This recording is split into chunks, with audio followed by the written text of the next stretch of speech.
अभिवादन स्वीकार कीजिए ब्रजेश मिश्रा का और आप देखना शुरू कर चुके हैं द डिबेट। बहन भाइयों, महाराष्ट्र में गेम ऑफ थ्रोन चल रहा है। सत्ता के संघर्ष की भीषण लड़ाई और भीषण संग्राम किसी और पार्टी में नहीं बल्कि शिवसेना, जो 55 विधायकों की पार्टी है और जिसके पार्टी के मुख्यमंत्री हैं, उनकी पार्टी के भीतर ही झंझट इतना बड़ा हो गया है कि शिवसेना वर्टिकल डिवीजन यानी दो फाड़ होने की कगार पर पहुंच चुकी है। आज की परिचर्चा इसी विषय पर होगी। बहन भाइयों, सत्ता और सत्ता का खेल बड़े निराले होते हैं, बड़े अद्भुत होते हैं, बड़े अभूतपूर्व होते हैं और कई बार तो बड़ी मिसालें गढ़ जाते हैं। इस बार राज्य बदला है, स्थान बदला है, लेकिन सत्ता का संघर्ष वही है, गेम ऑफ थ्रोन वही है। राजपाट की लड़ाई, कुर्सी की लड़ाई, सत्ता पाने की छटपटाहट और सत्ता में बने रहने की अकुलाहट, ये सब एक है। इस बार स्थान है महाराष्ट्र, निशाने पर है शिवसेना और कुर्सी है मुख्यमंत्री उद्धव ठाकरे की। तो क्या वाकई में महाराष्ट्र की उद्धव ठाकरे सरकार गिर जाएगी? क्या महाराष्ट्र विकास अघाड़ी उघार हो जाएगा, खत्म हो जाएगा? क्या महाराष्ट्र मध्यावधि चुनाव के लिए तैयार है या फिर वहां किसी सरकार का गठन होगा, नई सरकार का? यही तीन पॉसिबिलिटीज चल रही हैं। जो सबसे बड़े वफादार थे उन्होंने उद्धव ठाकरे को सबसे बड़ा वाला धोखा दिया और ये बता दिया और फिर से याद दिला दिया कि राजनीति में कोई किसी का सगा नहीं होता। हर व्यक्ति की महत्वाकांक्षा सिंहासन तक पहुंचने के लिए होती है। जरिया अलग अलग हो सकता है, मार्ग अलग अलग हो सकता है। जो लोग मुंह बंद करके खड़े हैं, किसी दिन वो आपके सामने आएंगे तलवार लेकर आपको चुनौती देने। क्या आप उसके लिए तैयार हैं? उद्धव ठाकरे तैयार नहीं थे। उन्हें एहसास नहीं था, उन्हें भनक नहीं थी, उन्हें अंदाजा नहीं था कि जिसको उन्होंने बागडोर सौंप रखी है, चाकू पीछे से उसी ने मारा और 36 से ज़्यादा विधायकों को लेकर निकल गया सूरत। और अब इस वक्त वो नॉर्थ ईस्ट के सबसे बड़े ताकतवर राज्य असम की राजधानी गुवाहाटी में रेडिसन ब्लू 5 स्टार होटल में अपने विधायकों के साथ एकनाथ शिंदे मौजूद हैं। एकनाथ शिंदे बड़े वफादार नेता रहे हैं ठाकरे परिवार के। ठाणे में उनकी हुकूमत चलती है, ताकतवर नेता, बहुत बड़े दरबारी ठाकरे परिवार के। कभी सोचा नहीं जा सकता था कि वो ऐसा करेंगे, लेकिन मैंने कहा राजनीति है और सत्ता का संग्राम है।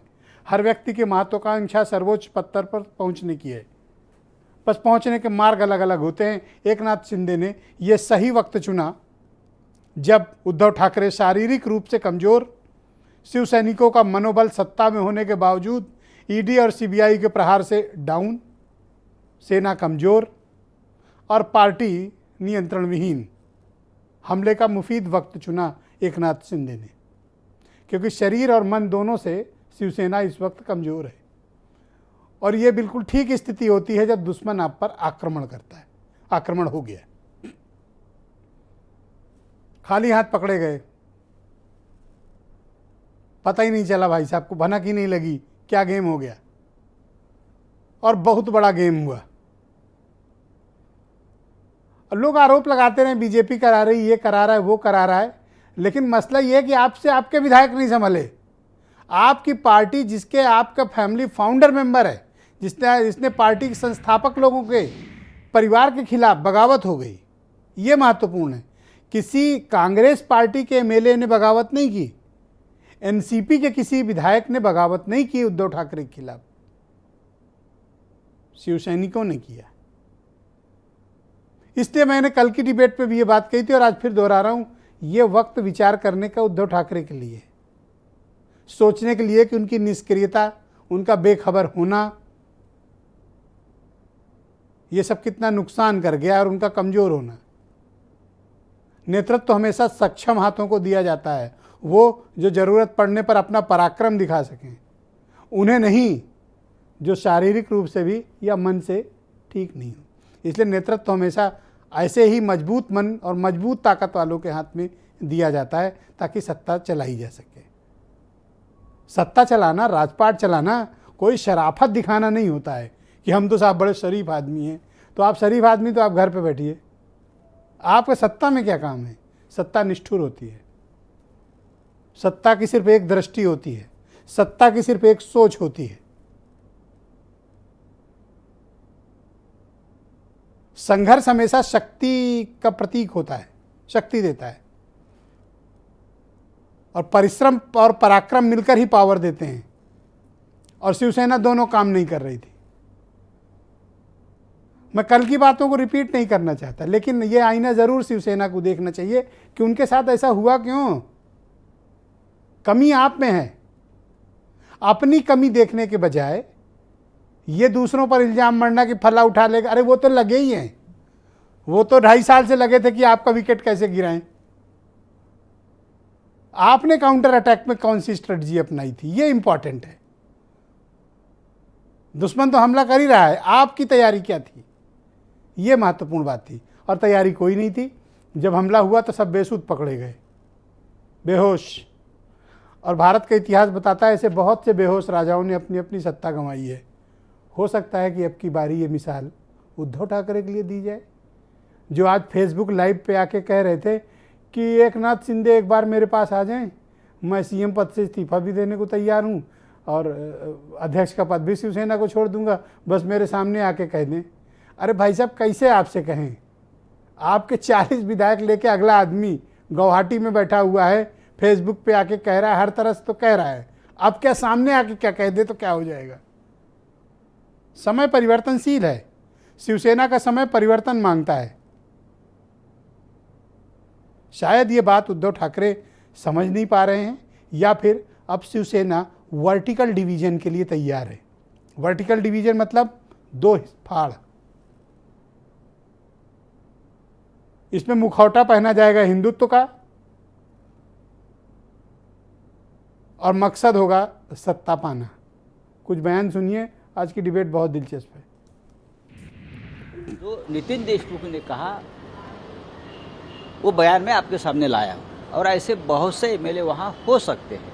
और मुझे आज भी पूरा विश्वास है कि जो एमएलए गुवाहाटी में बैठे हैं शिवसेना के, वो सोचेंगे और सोच रहे हैं। खुद एकनाथ शिंदे साहब भी सोचेंगे, हमारे मित्र, हमारे साथी, और वापस वो हमारे परिवार में दाखिल होगा। आज ये सरकारें गिरा रहे हैं हॉर्स ट्रेडिंग करके। 10 करोड़, 20 करोड़, 30 करोड़, जितने तुम चाहो लो पैसा, आओ हमारे तरफ आओ। मजाक बना रखा इन लोगों ने। मोदी जी को, अमित शाह जी को घमंड नहीं होना चाहिए।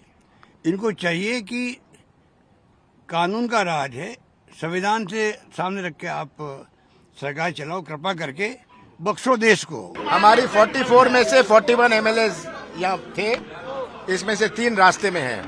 कांग्रेस पार्टी में पूरी एकता है और कांग्रेस एनडीए सरकार को जो सपोर्ट कर रही है, हम सपोर्ट करते रहेंगे। मुझे उद्धव ठाकरे जी से भी मिलना था, पर वो कोविड पॉजिटिव हो गए हैं।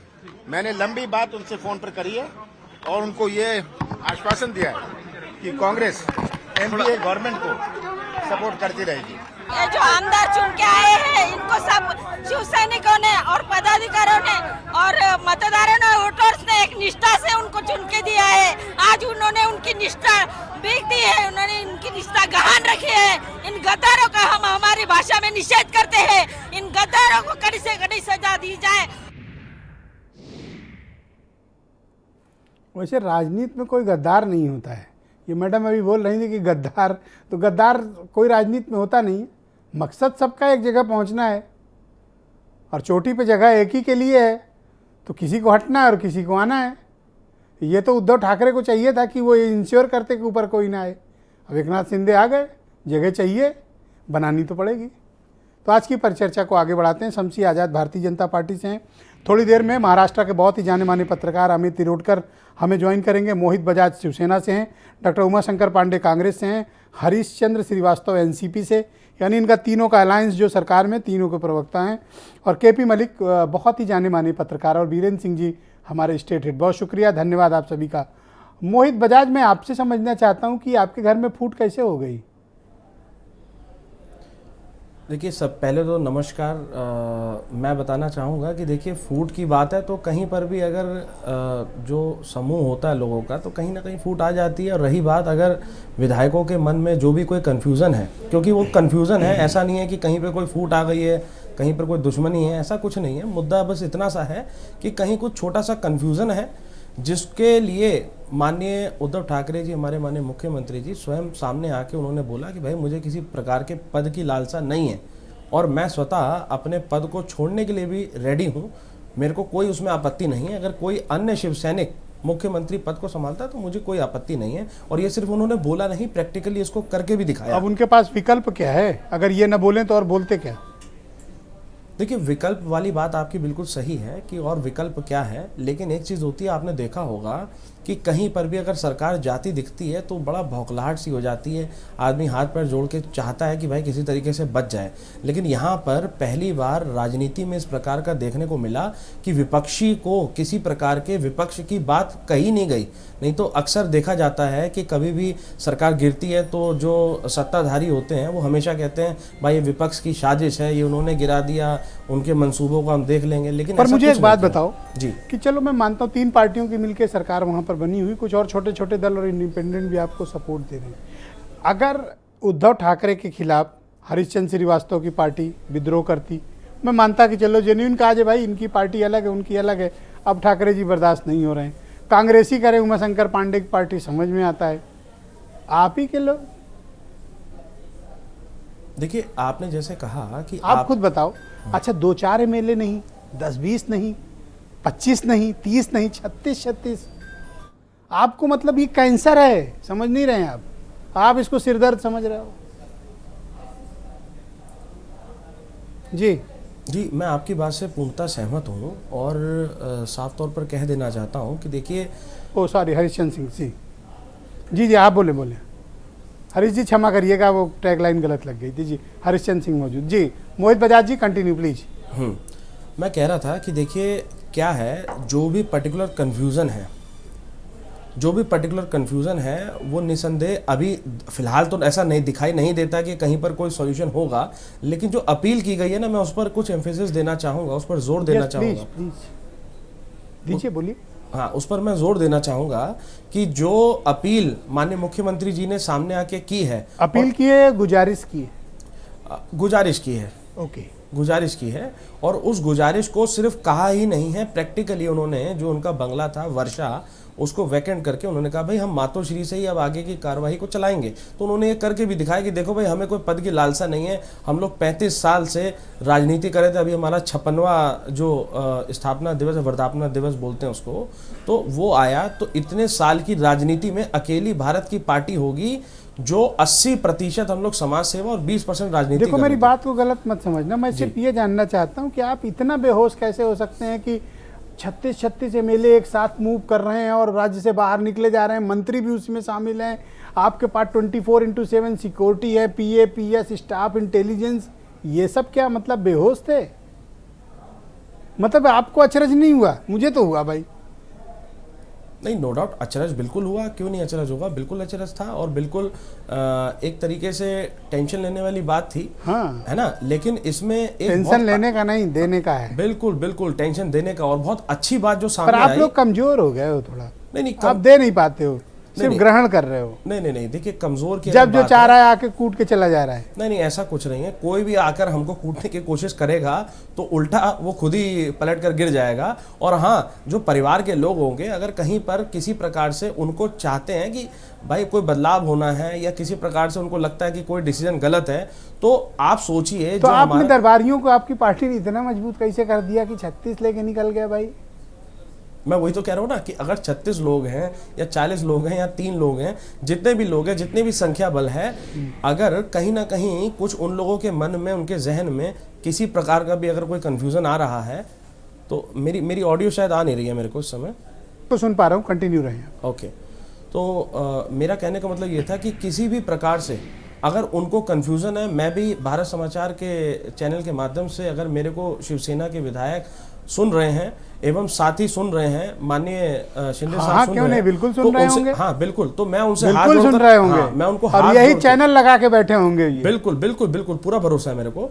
तो मैं उन लोगों से हाथ जोड़कर ये निवेदन करता हूं कि देखिए, जो माननीय उद्धव ठाकरे जी हैं, आज वह कोरोना पॉजिटिव हैं, इस समय कोरोना पॉजिटिव हैं, और ऐसी स्थिति में भी वह सामने आए, और उनको अगर पद का लालच होती शिवसैनिक को, हम शिवसैनिक बनाते हैं, और शिवसेना की यही एक खासियत है। तो मतलब Eknath Shinde as chief minister मंजूर हैं आपको? क्या चीज? Eknath Shinde as a chief minister Shiv Sena को मंजूर हैं? देखिए ये तब तो अभी- बात भाई टीवी पे बात चल रही तो हो जाए फिर। हाँ, देखिए, अगर रही बात, मैं उसमें कुछ नहीं होता हूँ कि मेरे को मंजूर है, मेरे को तो अगर ऑल राइट, मैं हरिश्चंद्र सिंह जी को आमंत्रित करता हूँ, एनसीपी से हैं। बहुत शुक्रिया आपका हरीश जी, कार्यक्रम में शामिल होने के लिए। मैं जानना चाहता हूँ कि आज के जो डेवलपमेंट्स हैं, पवार साहब थोड़ी देर पहले उद्धव ठाकरे से मिले हैं, सरकार बचेगी आपकी या जाएगी? अब आपके पास विकल्प बहुत सीमित बचे हैं। कल 3 विकल्प थे, आज 2 बचे हैं, और हो सकता है कल 1 ही विकल्प बचे, और परसों हो सकता है कोई विकल्प नहीं। ये शरद पवार साहब बहुत इस देश के बहुत बड़े नेता हैं। वह हर परिस्थितियों पर, हर स्थितियों पर नज़र बनाए हुए हैं। जैसी स्थिति आएगी वैसा वो समय समय पर निर्णय लेंगे।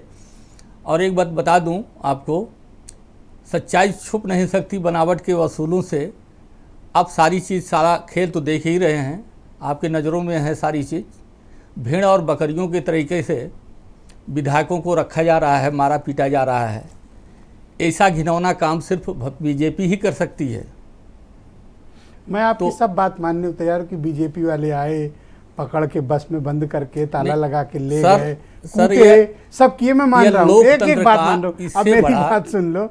ये जब सबको, महाराष्ट्र में सरकार किसकी? आपकी है। मुख्यमंत्री कौन है? उद्धव ठाकरे हैं। तो आज भागे भी हम किसके विधायक? उद्धव महाविकास ठाकरे आघाड़ी के विधायक साथ आज भागे। भी हमारी पार्टी है। तो जब ये 36 ले जाए जा रहे थे एक साथ, तो मैं फिर वही बात पूछ रहा हूं, बेहोश थे यह शिवसेना का आप मामला लोग? है। यह वो तो शिवसेना- लगे ही थे 2.5 साल से आपको गिराने में। यह शिवसेना का मामला है। उसमें एनसीपी तो महाविकास आघाड़ी के साथ ही है, आज भी है, तब भी थी। और हर परिस्थिति पर नज़र रखे हुए हैं हमारी राष्ट्रीय नेता।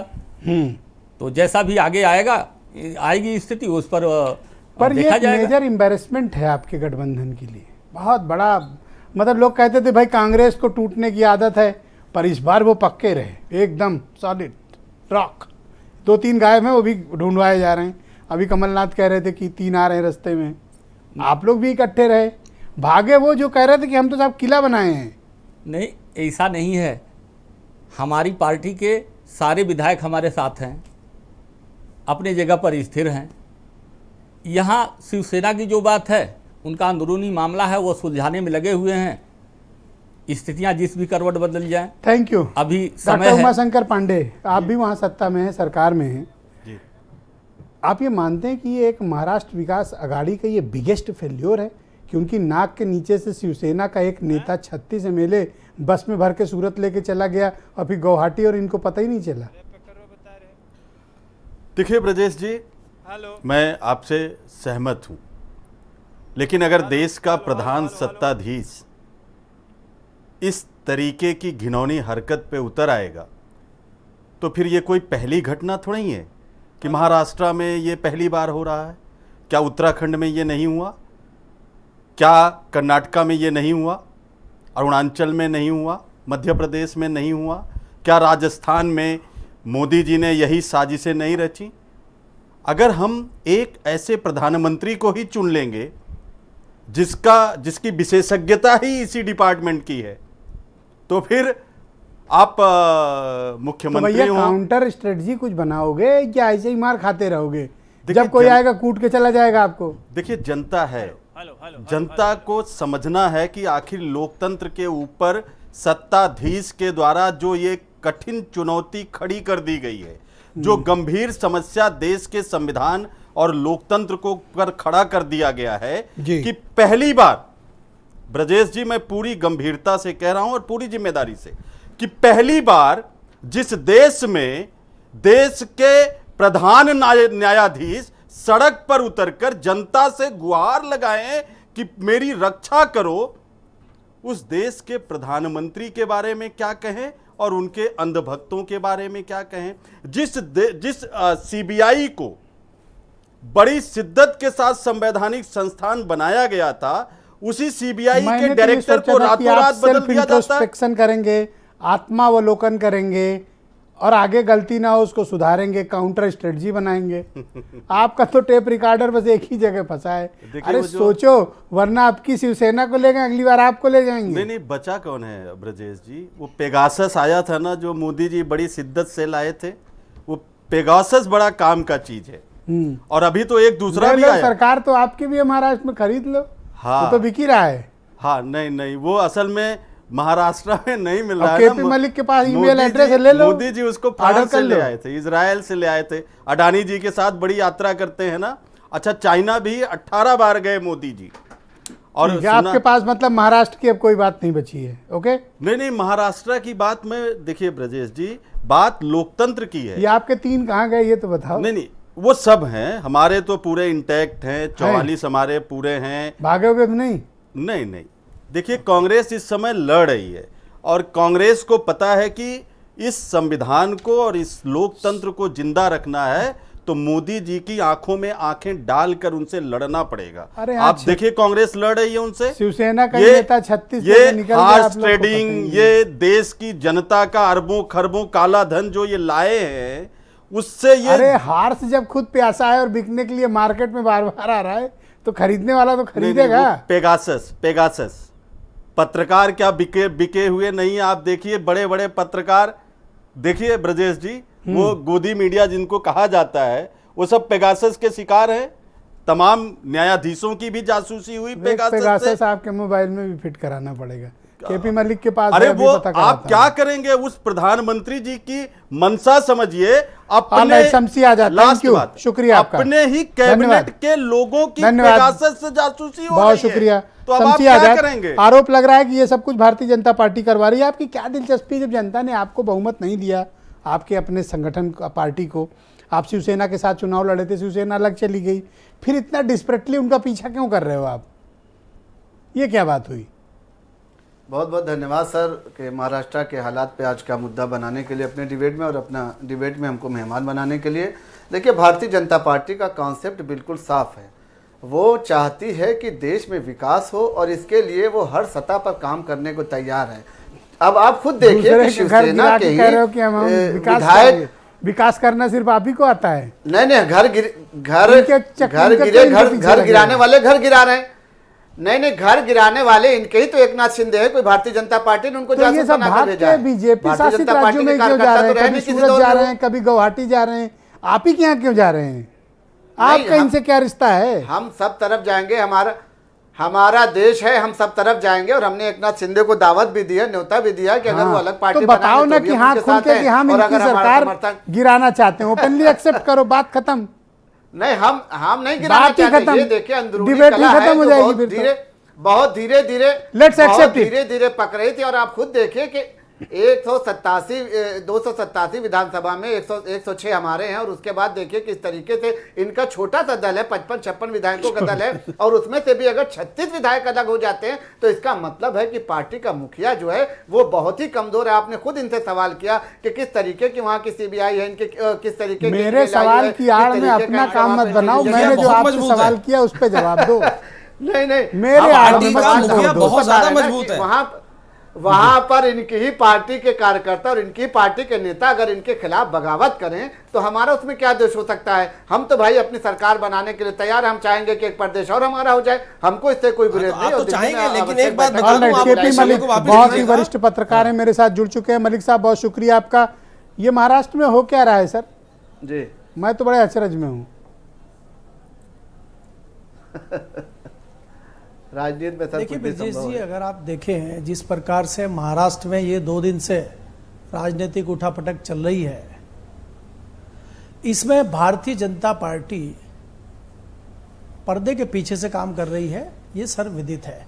लेकिन जिस प्रकार से आपने भी कल भी बताया, आज भी बताया कि शिवसेना कमजोर स्थिति में है, और जब राजा कमजोर हो जाता है तो प्यादे सिर उठाने लगते हैं। ये वही एकनाथ शिंदे हैं जो कह रहे थे कि मैं शिवसेना का सिपाही हूं, और आज वो सीएम पद के दावेदार हैं। और वो इस स्थिति में है कि आज उद्धव ठाकरे जो शिवसेना के अध्यक्ष हैं, सर्वे सर्वा हैं, उन्होंने लगभग सरेंडर कर दिया है। अब वो मुख्यमंत्री बनाने के लिए तैयार हैं। और इसमें ब्रजेश जी दूसरी जो सबसे बड़ी बात है, जो इस गठबंधन के दूसरे सहयोगी हैं, चाहे वो कांग्रेस हो चाहे वो एनसीपी हो, उन्होंने भी एक मत में समर्थन दे दिया है कि शिंदे को ही मुख्यमंत्री बनाया जाए और कमान अभी जो है शरद पवार ने अपने हाथ में ले ली है। हमें यह भी मानना पड़ेगा कि शरद पवार आज की तारीख में राजनीति के मंजे हुए खिलाड़ी और असली चाणक्य वही हैं। देखिए, यहां यह भी विचार करना बहुत जरूरी है कि आज जिस स्थिति में राहुल गांधी हैं, कल को उस स्थिति में महाराष्ट्र के नेता भी आ सकते हैं और उन पे भी ईडी और सीबीआई का प्रयोग किया जा सकता है, जिसके लिए वहां ज्यादा दिक्कत नहीं होगी। अगर हम राहुल गांधी की बात करें और पिछले कुछ महीनों का आकलन करें तो राहुल गांधी ने वो सवाल उठाए हैं जिससे तमाम नेता बच रहे हैं, चाहे वो शरद पवार हो, चाहे वो ममता बनर्जी हो, चाहे वो अखिलेश यादव और चाहे और अन्य नीतीश कुमार जैसे नेता हों। उन सवालों को राहुल गांधी ने उठाया और राहुल गांधी फ्रंट पे आए हैं। मुझे लगता है इसलिए वो दिल्ली वाला खेल चल रहा है। लेकिन मैं वापस महाराष्ट्र में आता हूं। महाराष्ट्र में इस बार बीजेपी की हिम्मत खुल के आने की नहीं पड़ रही है, क्योंकि एक बार वह मुंह की खा चुकी है। तो इसलिए भारतीय जनता पार्टी पर्दे के पीछे से तमाशा देख रही है और वो इस कोशिश में है कि वो जो है शिवसेना के लोगों को तोड़ ले और सरकार बना ले। लेकिन भारतीय जनता पार्टी के नंबर बहुत कम है और मुझे नहीं लगता कि भारतीय जनता पार्टी इस खेल में अपना खेल बना पाएगी। लिहाजा मुझे लगता है कि शरद पवार जी ने रिमोट जो अपने हाथ में लिया वो कामयाब होंगे और शिंदे को ही मुख्यमंत्री बनाएंगे। और मेरे सूत्र मुझे बताते हैं कि इस बात के लिए शरद पवार ने उद्धव ठाकरे को समझा लिया है। जी, लेकिन आप मुझे बताइए कि इतना कैसे लापरवाही हो सकती है कि शिवसेना के भीतर इतनी बड़ी बगावत चल रही हो, पार्टी के भीतर इतना कुछ खलबली चल रही हो कि सिर्फ विधायक ही नहीं, कई मंत्री आपके खिलाफ खड़े हो गए हों और उद्धव ठाकरे को इसको भनक नहीं लगी। ऐसा कैसे हो गया?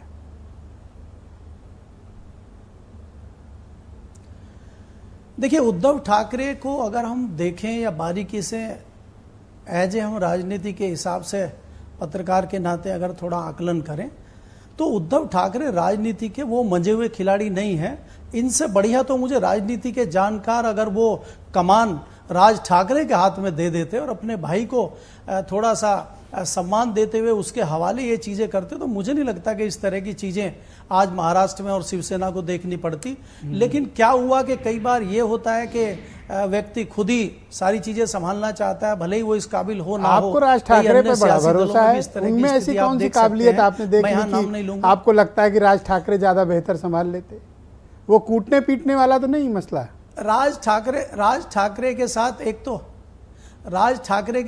तो ठाकरे सब जुड़ा हुआ है और दूसरा ये है कि कम से कम जो शिंदे हैं उनसे तो ज़्यादा ही विश्वास पात्र होंगे। तमाम पहले भी शिवसेना से लोग टूट के गए हैं, उनका नाम आप जानते हैं, कई नेता टूट के गए और शिवसेना से जाने के बाद उनका क्या हश्र हुआ वो भी आप जानते हैं।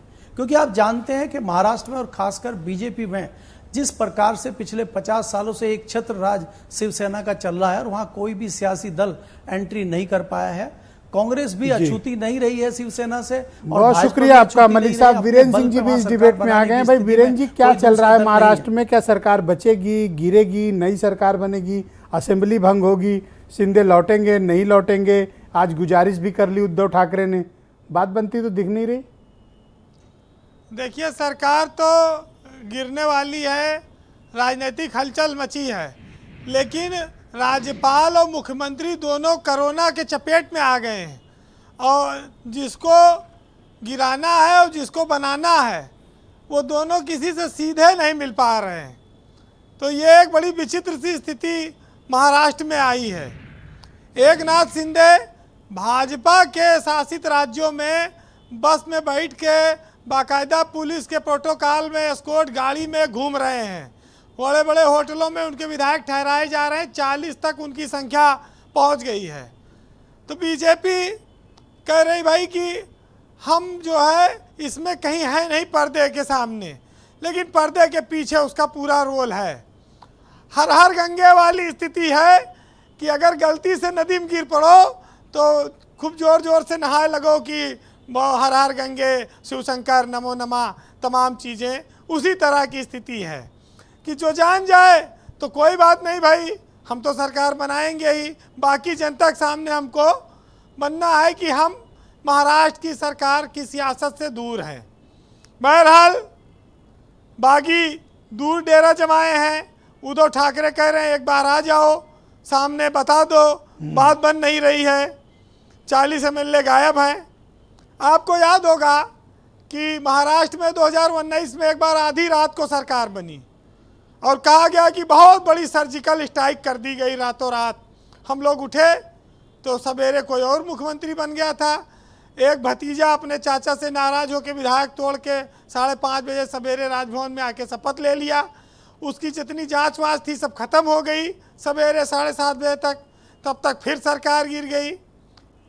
बीजेपी में बहुत सारे चाणक्य हैं, उनकी नीतियों को हमेशा सराहा जाता है। फिर कोई चाणक्य लगा होगा ये सरकार बनाने और गिराने में। देखिए वो अभी हाउस ट्रेडिंग वाली बात आई, जब 106 से ज़्यादा विधायक वोट बीजेपी करने लगे तभी समझ जाना चाहिए कि माल ज़्यादा बट रहा है और विधायक लटके हुए हैं उधर। तो वो 10-10 की संख्या में अगर वोट मिल रही बीजेपी को, 10-20 वोट ज़्यादा मिल रहा है तो स्वाभाविक है कि सरकार पर खतरा है। अब वो भांप नहीं पाए। भाजपा खिचड़ी पका रही है, धीरे धीरे गर्म कर रही है। लोग समझ रहे हैं कि बड़ी नैतिकता के हिसाब से चल रही हैं चीज़ें, बड़ी उच्च कोट की बातें हो रही हैं, लेकिन ये तो महीनों से चल रहा है। अब बात आती है कि वफादारी की। सियासत में वफादारी शब्द खाली डिक्शनरी में है, बोलचाल की भाषा में है। वफादारी, नैतिकता, निष्ठा, ये सब बेकार की बातें हैं। ये सब अवसर के हिसाब से हैं। जो दल सत्ता में है वहाँ मुख्यमंत्री के सामने राजा को खुश करने के लिए सब बातें बोली जाती। जैसे सत्ता गई तैसे लोगों ने दूसरा रास्ता पकड़ा। ना कोई निष्ठा बची, ना कोई नैतिकता बची। ये सब खूंटी पे टांग दी गई, जैसे हम लोग कोट उतार के टांग देते हैं घर में जाने के बाद। तो नेताओं ने भी, देखिए भौतिकवाद है और अमृतकाल भी चल रहा है। भाजपा सरकार पूरे देश में अमृतकाल मना रही है और उसमें महाराष्ट्र में अमृत वर्षा हो गई। विधायकों को भी काफ़ी अमृत पीने को मिल गया। तो अब तो वो अमर होकर ही लौटेंगे कि जब एक नई सरकार उनकी सुरक्षा देने के लिए तैयार हो। और बीजेपी के पास डिटर्जेंट है ही है, सबको धूल पोंछ के साफ कर देगी और चमचमा के विधायक निकल आएंगे सफ़ेद कुर्ते में। इस देश की सियासत में सफ़ेदी का बड़ा महत्व रहा है। दाग दामन पर चाहे जितने हो, लेकिन वस्त्र हमेशा सफ़ेदी वाला उजला पहना जाता है और आपने देखा ही है। लेकिन हम उस दौर में हैं जहाँ पर उच्च कोट की नैतिकता की बात की जाती है, वो चाहे सियासत में हो चाहे वो आम आदमी के जीवन में। तमाम मुद्दे चल रहे थे। अग्निपथ चल रहा था, नई राष्ट्रपति बन गई, उनका मुद्दा चल रहा था, हनुमान चालीसा का मुद्दा चल रहा था, तमाम मंदिरों मस्जिदों के मामले चल रहे थे। सब अचानक से गायब हो गए। महाराष्ट्र की सियासत ने भूचाल ला दिया पूरे देश में और कहा जाए ये पावर पॉलिटिक्स है, पावर गेम चल रहा है। और अब ये 2024 के चुनाव तक चलेगा तो इसमें कोई आश्चर्य नहीं होगा। उद्धव ठाकरे कह रहे हैं जी कि बहुत उदास है, कोई शख्स तेरे जाने से, हो सके तो लौट आ फिर किसी बहाने से, और तू लाख खपा हो पर एक बार तो देख ले, कोई बिखर गया है तेरे रूठ जाने से। ब्रजेश जी, हम जिस समाज में हैं वहाँ पर पत्रकार, साहित्यकार, शिक्षक, बड़े बड़े उपन्यासकार, मार्गदर्शक, इनकी जिम्मेदारी है कि वो सच को सामने लाएं। जी केपी मलिक साहब जैसे लोग भी इसमें बड़ा महत्वपूर्ण रोल निभाते हैं। एक साहित्यकार ने लिखा है कि सच पे हमेशा पर्दा डाला जाता है, कि सच बात की पर्देदारी है, 100 झूठ पे एक सच भारी है, और हर दौर में सच के साथ रहे, ये शायर की जिम्मेदारी है। जी वीरेंद्र तो हमको आपको इन सब चीज़ों के साथ रहना है, लेकिन जिस देश में पग पग पर लोगों का ईमान डोलता हो, लोगों की नीयत बदल जाती हो, उनके लिए भी ये 3 लाइनें सुनिएगा कि अजब दुनिया है यारो, यहाँ सब चीज़ बिकती है, यहाँ तहजीब बिकती है, यहाँ फरमान बिकते हैं, जरा तुम दाम बोलो तो यहाँ इंसान बिकते हैं। बहुत शुक्रिया वीरेंद्र जी आपका, अपने बेहद शानदार तरीके से ज़मीनी सच्चाई से हम सबको रूबरू कराने के लिए। और इस वक्त मेरे साथ महाराष्ट्र के बहुत ही नामचीन पत्रकार, बहुत ही वरिष्ठ राजनीतिक विश्लेषक अमित तिरोडकर जी मुझे मुंबई से इस वक्त ज्वाइन कर चुके हैं। बहुत शुक्रिया अमित जी आपका कार्यक्रम में जुड़ने के लिए। अमित जी मेरे बहुत अच्छे मित्र भी हैं और मेरे व्यक्तिगत नमस्ते ब्रजेश भाई, नमस्ते। और कार्यक्रम में आने के लिए तैयार हुए। अब हम सबको बताइए कि व्हाट्स हैपनिंग इन महाराष्ट्र, ये चल क्या रहा है वहाँ पे। हम सब लोग यहाँ पर डिस्कस कर रहे हैं, अब आपके एक्सपर्ट ओपिनियन की ज़रूरत है। बहुत ही बेबाक तरीके से ब्रजेश भाई अभी वीरेंद्र भाई ने बात रखी है, और वो यही सब कुछ चल रहा है महाराष्ट्र में। कुछ नीतिमत्ता, कुछ मोरल वैल्यूज, कुछ नहीं है। मैं आपको एक बात बताता हूँ कि महाराष्ट्र में हम सब लोगों को ऐसे एक जमाने में लगता था कि बहुत ही अलग तरीके की राजनीति होती है यहाँ पर। किसी को भगा के लेके जाना, किसी के ऊपर लगातार झूठे इल्जाम लगाते रहना, सब अलग अलग एजेंसीज का हर दिन यूज करना, ये सब कुछ नहीं होता महाराष्ट्र में। महाराष्ट्र का एक अलग पॉलिटिकल कल्चर है, ऐसा हम मानते थे। जॉर्ज फर्नांडिस जैसे नेता कहते थे कि ये महाराष्ट्र है, सिर्फ राष्ट्र नहीं, ये महाराष्ट्र है। लेकिन ये अभी कुछ बचा नहीं है, मैं आपको सच बात बताता हूँ। और जिस तरीके से ये बोलने में भी बहुत दर्द होता है, लेकिन जिस तरीके से वीरेंद्र भाई बोल रहे थे, यही सिचुएशन है महाराष्ट्र की राजनीति में। अभी सवाल ये है कि सिर्फ सरकार रहेगी या नहीं, ये सवाल नहीं है, वो तो है ही, वो तो एक इम्पोर्टेंट सवाल है। लेकिन एक पूरी की पूरी पार्टी किस तरह से खत्म की जा सकती है, अपने हाथ में रही ताकत का पूरा इस्तेमाल करके, दुरुपयोग करके, मिसयूज करके, ये हम देख रहे हैं। क्या वो होगा, क्या नहीं होगा, ये हमें पता नहीं है आज के दिन। लेकिन एक बात है कि जो पिछले 25 सालों से दोस्त थे, बीजेपी की सबसे पहली दोस्त अलायंस पार्टनर शिवसेना है। 1987 में महाराष्ट्र में एक बाई इलेक्शन में बीजेपी और शिवसेना एक साथ आए और वहां से हिंदुत्व की राजनीति शुरू हो गई इस देश में। पब्लिकली पहला स्टैंड ले लिया, विले पार्ले करके कॉन्स्टिट्यूंसी है वहां पर। वहां से भी शिवसेना बीजेपी की दोस्ती शुरू हुई, 2014 तक चली। 2014 में थोड़ा दरार आ गया, फिर 2019 में तो एक दूसरे से दूर हो गए, परे हो गए। लेकिन एक बात थी कि लोग साथ आते हैं जाते हैं, लेकिन इस तरह से राजनीतिक पूरी की पूरी पार्टी हाईजैक कर लेना, ये अभी तक नहीं हुआ था। दूसरी बात ये है कि शिवसेना के लिए उसके जन्म से बहुत सारे लोगों ने अलग अलग उसके ऊपर क्लेम किए हुए हैं। बाला साहब ने ये इसके पहले बहुत सारे अलग अलग लड़ाइयाँ लड़ी थी। ऐसा नहीं है कि शिवसेना छोड़ के कोई पहली बार जा रहा है। इसके पहले छगन भुजबल साहब 1992 में गए थे, तब उनके साथ 11 विधायक थे, शिवसेना अपोजिशन में थी। 2005 में नारायण राणे गए थे, उनके साथ 14 विधायक थे, शिवसेना अपोजिशन में थी। 2006 में तो बाला साहब का भतीजा राज ठाकरे निकल के उन्होंने अपनी पार्टी बनाई। भले ही उनके साथ कोई एमएलए नहीं गया, लेकिन उनका एक करिश्मा था, वो घर का मामला था। लेकिन इस बार शिवसेना सत्ता में है और उसके बावजूद भी इतने सारे विधायक चले जाते।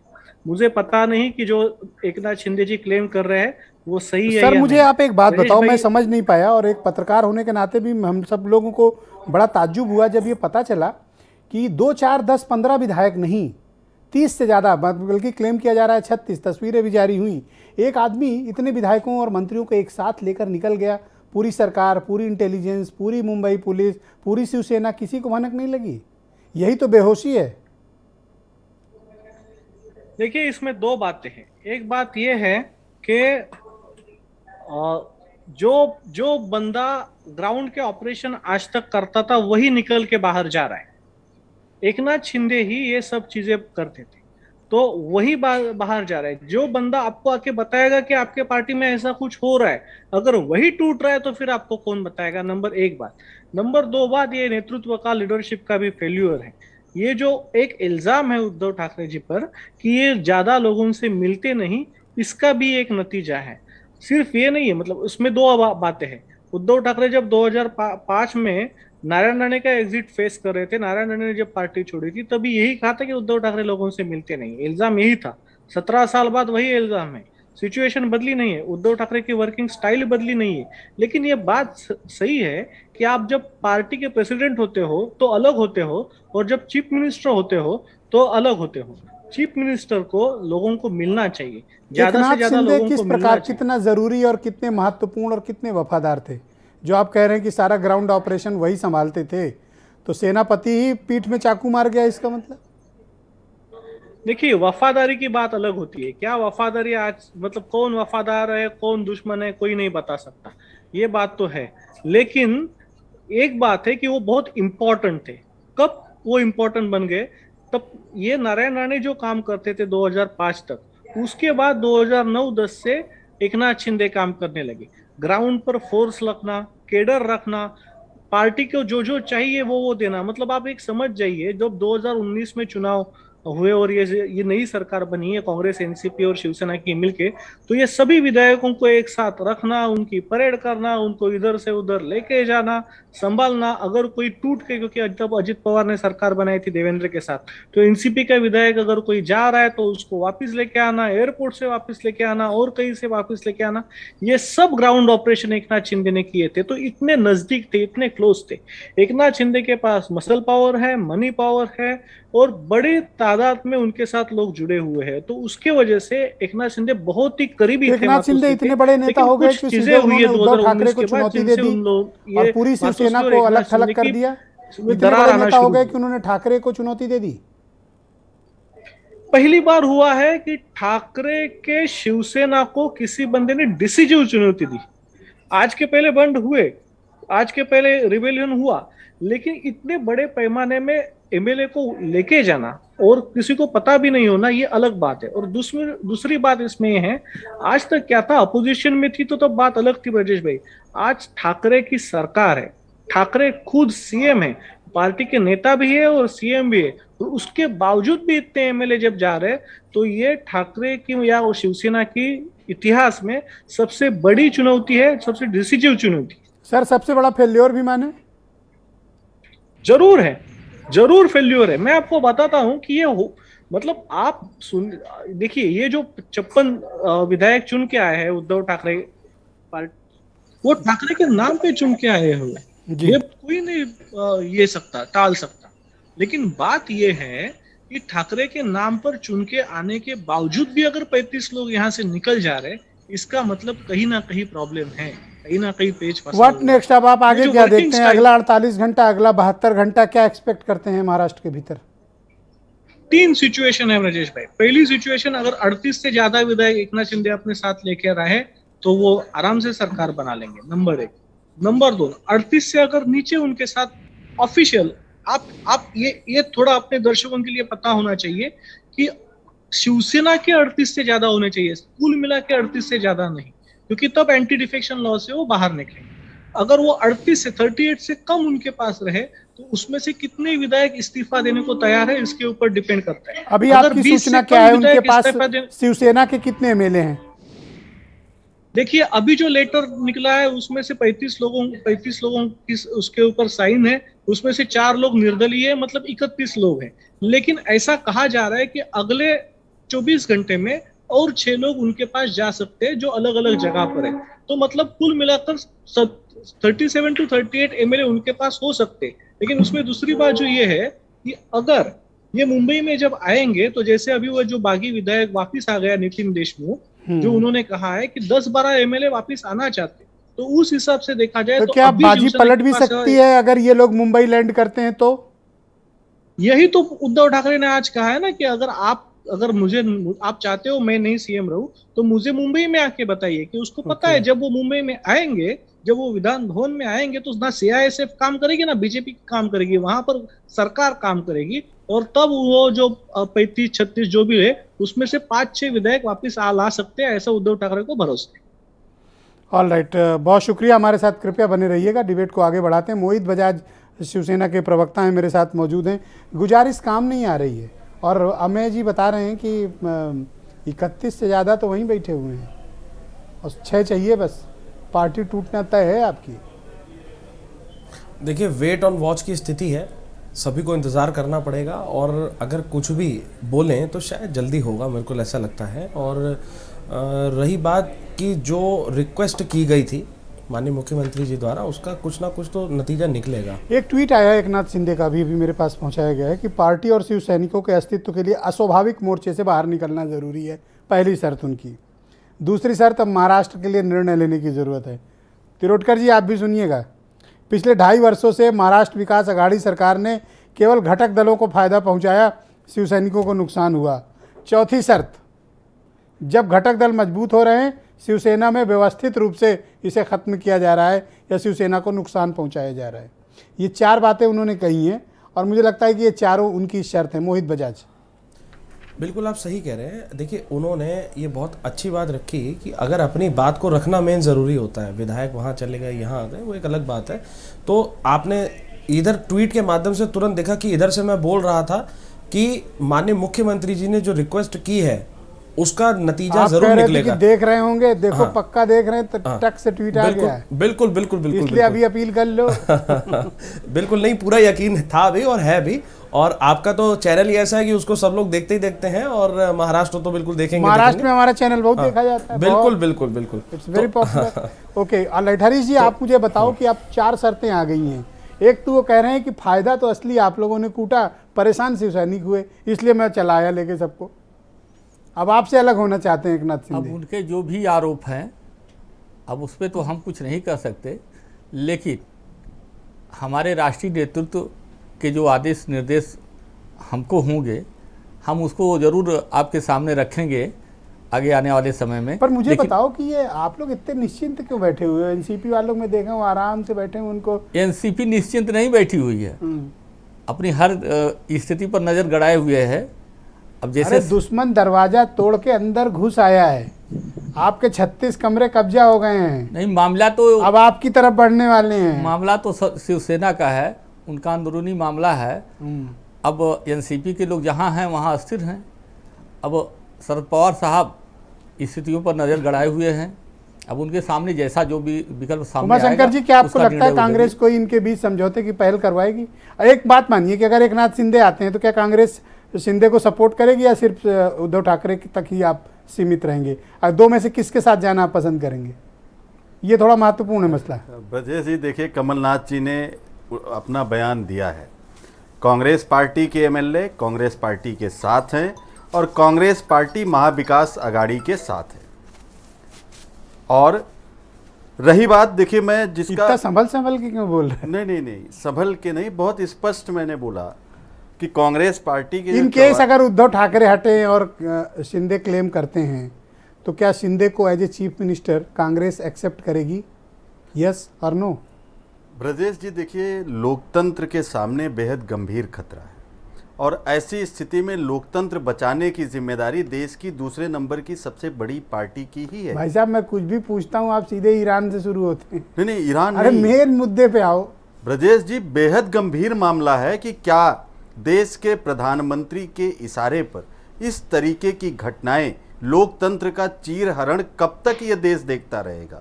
कब तक ये देश देखता रहेगा कि जनता एमएलए किसी को चुनती है और भारतीय जनता पार्टी काला धन जो लाई थी उससे खरीद के लोगों को अपने साथ जोड़ ले। वाले बिकते क्यों, हमें ये बताओ। देखिए, पेगासस बहुत ताकतवर फिर भाग गए पेगासस पे। ऐसे कर्म किए होगे तब तो पेगासस से परेशान हो। नहीं, देखिए, लोकतंत्र है और लोकतंत्र में कौन सा एमएलए क्या कर रहा है, आप मोदी जी की जांच करा लीजिए। एक स्नूप गेट केस आया था ना, मैं कह रहा हूं आज ही हरेंद्र पांड्या मर्डर केस की फाइल खुलवा दीजिए।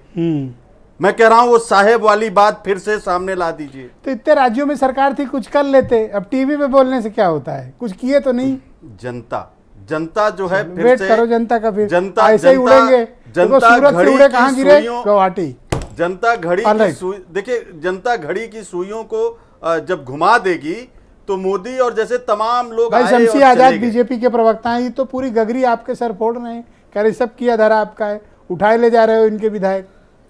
नहीं, अब ब्रजेश जी देखिए, ये इनकी जो है पछतावा बिल्कुल साफ दिख रहा है, और एक हार का चेहरे पर जो इनके अक्स दिख रहा है वो बिल्कुल साफ दिख रहा है कि ये इनके ही नेता जिनको जनता ने चुना था, आज वो पार्टी से नाराज होकर, शिवसैनिक जो है नाराज होकर 36 विधायक, एक बहुत बड़ी संख्या रखते हैं 36 विधायक, जिस सरकार को चाहे गिरा दे, जो सरकार चाहे बना दे, अगर वो अलग हो रही है तो ये कांग्रेस के प्रवक्ता कह रहे हैं कि उसमें मोदी जी का इशारा है। अरे मोदी जी का इशारा है तो फिर आप सरकार क्यों है? असम के मुख्यमंत्री क्या करने गए थे रेडिसन होटल में गुवाहाटी में? आपसे क्या मतलब था भाई? आपके मुख्यमंत्री क्यों गए वहां पे शिवसेना के एमएलए से मिलने, अगर आपका कोई रोल नहीं है तो? नहीं, ये तो शिवसैनिक जो है उनको चाहिए ना, जिनको जो है जनता ने चुना है, अपनी पार्टी के सिंबल पर हर आदमी चुना जाता है, और आप पार्टी से नाराज हैं तो इसमें बीजेपी का कोई हाथ है नहीं। ओके, केपी मलिक साहब, आप मुझे बताओ नेक्स्ट अगले 72 घंटे में आप महाराष्ट्र की पॉलिटिक्स में क्या देखते हो? KP Malik ji, go ahead sir, 2 minute है सर आपके पास। देखिए ब्रजेश जी, मुझे लगता है कि ये जिस प्रकार से अभी ट्वीट आया है शिंदे का, वो जताता है कि वो भारतीय जनता पार्टी के संपर्क में है, इसीलिए उन्होंने दूसरा वार किया है एनसीपी और कांग्रेस पे। उन्होंने कहा है कि जो 2.5 साल का कार्यकाल है उसमें ज़्यादा से ज़्यादा फायदा एनसीपी और कांग्रेस को हुआ है, शिवसेना को नुकसान हुआ। तो ये जताता है कि अब अभी तक वो जो वार कर रहे थे शिवसेना पे, हिंदुत्व की बात कर रहे थे, अब उन्होंने अपनी तोप का मुंह अपने सहयोगी की तरफ घुमा दिया है। तो इसका मतलब कहीं ना कहीं मामला स्ट्रांग है। हालांकि मुझे फिर भी लगता है कि इतना आसान नहीं होगा भारतीय जनता पार्टी के लिए महाराष्ट्र में सरकार बनाना, क्योंकि एक बार भारतीय जनता पार्टी मुंह की खा चुकी है पहले, तो दूसरी बार इतनी हिम्मत करेगी वो, मुझे नहीं लगता। लेकिन ये सारा जो समीकरण चल रहा है, इसको देख कर मैं कह सकता हूं कि बीजेपी बहुत स्ट्रांगली काम कर रही है। बाकी तो कल तक हमें इंतजार करना ही पड़ेगा। तिरोडकर जी, मैं आपसे समझना चाहता हूं, जस्ट अभी मैंने एकनाथ शिंदे का जो ट्वीट देखा और आपको बताया अभी कि उनके ट्वीट का सार ये है कि आप महाराष्ट्र विकास अघाड़ी से बाहर आइए, तब बात बनेगी। देखिए, ये उद्धव ठाकरे जी ने जो अभी 5-10 मिनट का जो लाइव किया है उसमें जो बात बताई है उसको ये जवाब है। उन्होंने क्या कहा कि अगर आप में से कोई भी एक बंदा उठ के मुझे बोलेगा कि आप हमें नहीं चाहिए तो मैं इस्तीफा देने को तैयार हूं। ये एक इमोशनल दाव है, एकनाथ शिंदे समझते हैं। तो इसके वजह से उन्होंने दूसरी बात कही है। उन्होंने कहा है कि हम सत्ता में होने के बावजूद भी हमारी पार्टी खत्म हो रही। ये बात अभी से नहीं, पिछले 6 महीने से शिवसेना के अलग अलग विधायक अलग अलग जगह पर बोल रहे थे। हाँ, उनके कुछ अलग अलग उनके जगह पे कारण है, लोकल इश्यूज है। बहुत सारी जगह पर जहां पर शिवसेना के एमएलए अभी जो निकले हैं उसमें से बहुत सारी जगह पर एनसीपी 2nd नंबर पर है, और वो शिवसेना की विधायक ऐसा मान के चल रहे हैं कि एनसीपी अपने 2nd रनर अप है 2019 के चुनाव के, उनको बहुत सारा पैसा देके, फंडिंग देके, उनके काम करवा के, लोगों के काम करवा के उनको ऐसी ताकत दे रही है कि आने वाले चुनाव में वो बहुत ताकतवर बन के अच्छी चुनौती दे सके। इसलिए ये सब कुछ विधायक उनके मतलब एक मान के हमें समझना चाहिए कि 35 के 35 विधायक एकनाथ शिंदे के लिए नहीं गए। एकनाथ शिंदे के पास उनके खुद के 15-16 विधायक है। ऊपर के जो विधायक है 3500-3400 जो भी हो, वो इस डर की वजह से गई है कि कल जाके चुनाव ना हारे, इसकी वजह से वो आज उनके साथ गए हुए हैं। तो ये जो एकनाथ शिंदे जी ने जो अभी बोला है वो 2 तरफ से, एक वो जो अपने साथ विधायक है वो ना टूटे इसके लिए वो एक बात बोल रहे, दूसरी उसमें एंगल ये है कि जो नीचे का शिवसैनिक जो फील कर रहा था कि सीएम हमारा है लेकिन सरकार हमारी नहीं है, सरकार एनसीपी चला रही है, उसको कहीं ना कहीं वो एक्सप्लोर करने की कोशिश। अगले 72 घंटे में आप क्या एक्सपेक्ट करते हो और आपकी समझ क्या कहती है, क्या होने जा रहा है महाराष्ट्र के भीतर? मैं वापिस बात करता हूँ कि अगर जैसे देखो कल दोपहर तक बात क्या थी, कल दोपहर 12 बजे एकनाथ शिंदे प्रेस कॉन्फ्रेंस करने वाले थे लेकिन उन्होंने नहीं की। फिर ये शुरू हो गया कि उनके पास विधायक नहीं है, फिर वो विधायक है ये दिखाने के लिए उन्होंने कल रात का सूरत वाला वीडियो ट्वीट कर दिया या फिर जगह पे आ गया। अभी अगर उनके पास 38 से ज्यादा विधायक है तो वो शाम को या कल दोपहर तक वो वीडियो बाहर आ जाएगा। अगर नहीं है तो फिर वो कानूनी लड़ाई लड़ना शुरू करेंगे। चीफ व्हिप किसका हो सकता है, गठ नेता कौन हो सकता है, इसके ऊपर की वो कानूनी लड़ाई शुरू हो जाएगी। तब तो स्पीकर का रोल अहम होगा या फिर पार्टी का रोल अहम होगा? इसमें स्पीकर का रोल अहम होगा। कानून ये कहता है कि पार्टी, कौन सी पार्टी, विधिमंडल पार्टी जो असेंबली लेजिस्लेटिव पार्टी है वो सही है या कौन सी, किसको ये स्वीकारना चाहिए, ये तय करने का काम स्पीकर का होता है। इसमें एक छोटा सा दाव पेच फंसा है, ये भी मैं बताना चाहता हूँ। अभी महाराष्ट्र में स्पीकर नहीं है, डेप्यूटी स्पीकर है। बीजेपी के लोग ये बता रहे हैं कि डेप्यूटी स्पीकर ये काम नहीं कर सकते, लेकिन डेप्यूटी अगर स्पीकर नहीं है तो पूरा काम डेप्यूटी स्पीकर करता है। डेप्यूटी स्पीकर की अथॉरिटी को शायद चैलेंज होगा कोर्ट में और मामला कोर्ट में जाएगा। तो अभी क्या गवर्नर फ्लोर टेस्ट के लिए बोल सकते हैं? गवर्नर तभी बोलेंगे जब भाजपा को पता चलेगा कि एकनाथ शिंदे के इस काम से सरकार गिर सकती है। भाजपा दो तरफ से देख रही है, अगर 38 से ज्यादा एमएलए इनके साथ रहे पूरी तो डिबेट सरकार का तो सार वैसे भी निकाल दिया गिरती है। आपने, एक लाइन में पूरी डिबेट ही खत्म कर दिया आपने। बहुत शुक्रिया आपका, बहुत बहुत धन्यवाद, बहुत शुक्रिया। और मैं आप सबका बहुत आभार प्रकट करता हूं कि आप सब ने अपना अपना कीमती वक्त आज की बेहद महत्वपूर्ण राजनीतिक परिचर्चा जो हमने आमंत्रित की थी महाराष्ट्र पर, उस पर आपने अपने अपने विचार रखे। बहुत शुक्रिया। और बहनों भाइयों, आप सबका भी बहुत बहुत धन्यवाद।